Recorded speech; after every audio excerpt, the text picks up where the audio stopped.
Good morning!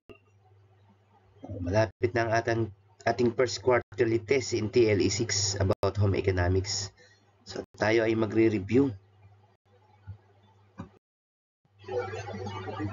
Number 1. Which sewing tool is a small hard-pitted cap for protection on the finger that pushes the needle in sewing? So ano daw yung tool na nilalagay sa daliri na pandiin doon sa karayom? So, what is your answer? So letter D, timbol. So didal yun sa Tagalog. Number 2, which of the following is the first step in sewing a table runner? Hindi ito yung first step sa paggawa ng table runner. Sa pananahin ng table runner. So yun ay letter A. Lay the fabric on the table, wrong side up. 3. How many inch is the allowance of the raw edge after laying the drafted pattern on the fabric for the table runners? So what is your answer? Letter B, 1/2 inch. Number 4, food preservation is the process of preserving food for long periods of time which can prevent. So ano daw yung piniprevent ng food preservation? Sa madalit sabi, iniiwas ang pagkain sa pagkasira o food spoilage. 5. Which of the following methods of preservation is the best way in making tapa, longganisa, and ham? So ano yung ginagamit na food preservation method sa paggawa ng tapa, longganisa, and ham? So ang sagot doon ay letter C, curing. 6. Why is the drying method an ideal way of preserving food? So the answer is letter A.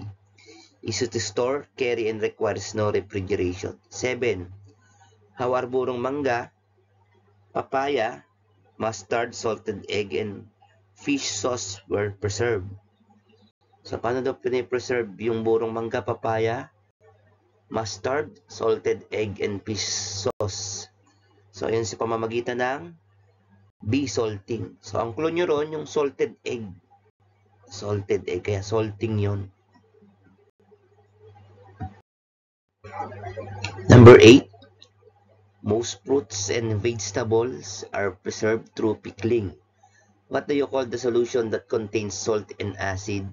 Usually vinegar used to make pickled products. So ano daw ang tawag nyo doon sa solution na nagko-contain o naglalaman ng pinaghalong salt tsaka acid na karaniwan ay suka? So ang tawag doon ay brine solution. Number 9. Nicole's mother wants to cook ubi jam and jelly for his friend. Which of the following methods are best suited in making it? So, ano yung ginagamit natin sa pag-preserve ng ubi jam? O anong method ang suited doon? So, yun ay sweetening.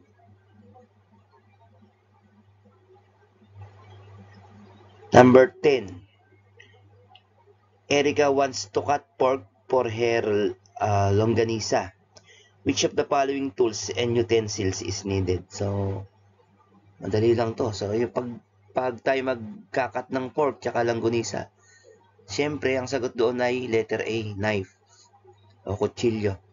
11. Which basic need provides protection against natural threats like extreme weather and dangerous animals? So, alin dyan yung basic needs na nagpo-protect sa atin against natural threats, extreme weather, and dangerous animals? So, the shelter. Number 12. What do you call to the income or money received by a retired and old member of the family? So, ano daw yung income na nakukuha ng retired at matatandang member ng pamilya o nag-retired na sa trabaho? Siyempre, ang tawag doon ay pensyon. 13. Which type of family income is called as enjoyment income or the feeling of satisfaction of the family because of the proper utilization of money income and real income? So, ang tawag doon ay psychic income. 14. Mrs. Robles works as a teacher in a public school. What do you call the money she earned from the services she rendered? So, ang tamang sagot doon ay wage or salary. O sa Tagalog, sweldo ang tawag doon. 15. Mr. and Mrs. Ambat are both working. What do you call the total income they earn together as family members? So, ang tawag doon sa income na iyon ay family income.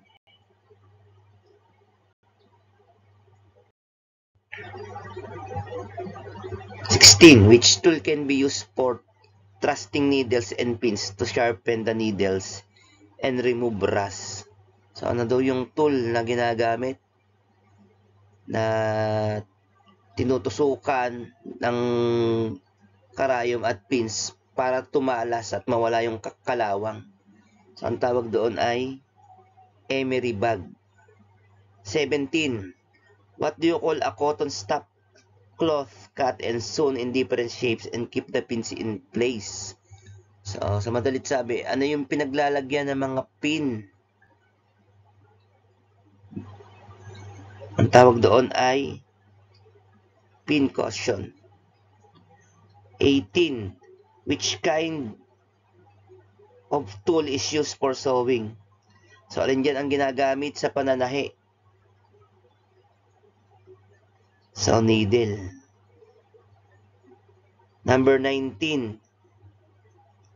Which tool is meant to keep the fabric in place while cutting or sewing? So, ano daw yung tool na ginagamit para hindi gumalaw yung fabric pagka tayo ay tatahi o magpuputol, magkakat? Ang ginagamit natin doon para hindi gumalaw ay pins o pin. Number 20. Which serves as a utility box and where sewing tools like pins, thread, thimble can be kept. So, saan daw natin nilalagay yung mga sewing tools? So, anong sagot natin dito ay sewing box. 21. It is a strategy that outlines the manner or steps on how a person will achieve the goals or objectives he or she has set. So, the answer is C, project plan. 22. Which part of the project plan states the goals that you aim to achieve in the project? So, anong part daw ng project plan ang nag-i-state ng goal o yung aim mo? So, yun ay letter A, objective. 23. Which part of the project plan lists all instructions you must follow in order to accomplish your project? So, yun ay letter B, procedure. 24. Which of the following is used to lay down the center of the table or lay across the table for decoration and design? So, ang tawag doon ay letter B, table runner. 25. It is made by drafting from the measurements which have been carefully taken from an individual or model. So, anong klaseng pattern yon? So, yun ay block pattern. 26. When the assessor's views and scores are focused on the final product and not on the process, it is considered as C, product. 27.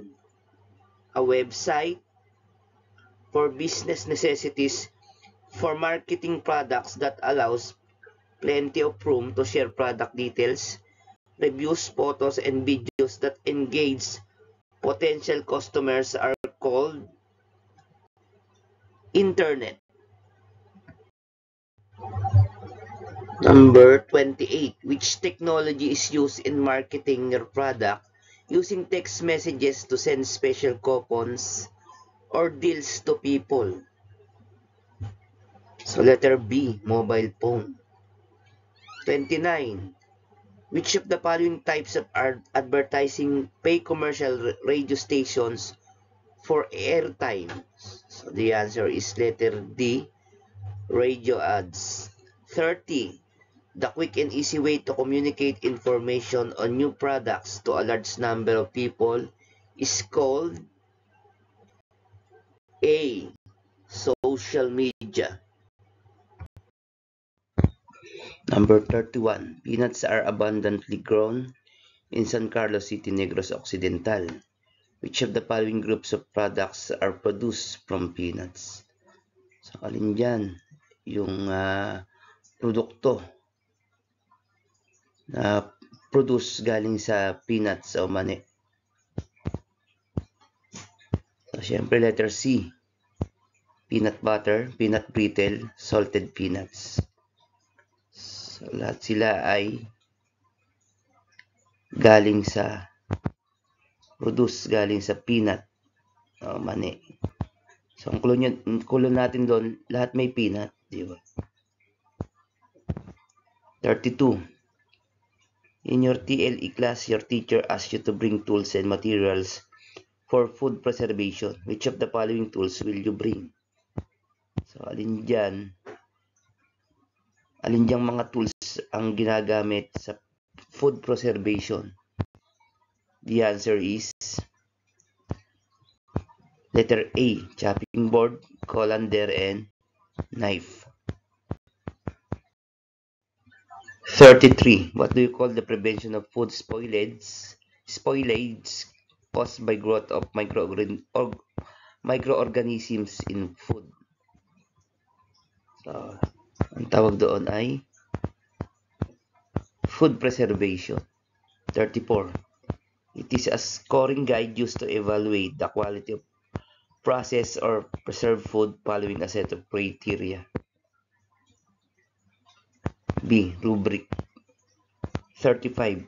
It is the traditional chemical added to food items like meat, poultry, and seafood to prevent early spoilage. Nandiyan ang traditional way ng pag-preserve ng pagkain. Gumagamit nito.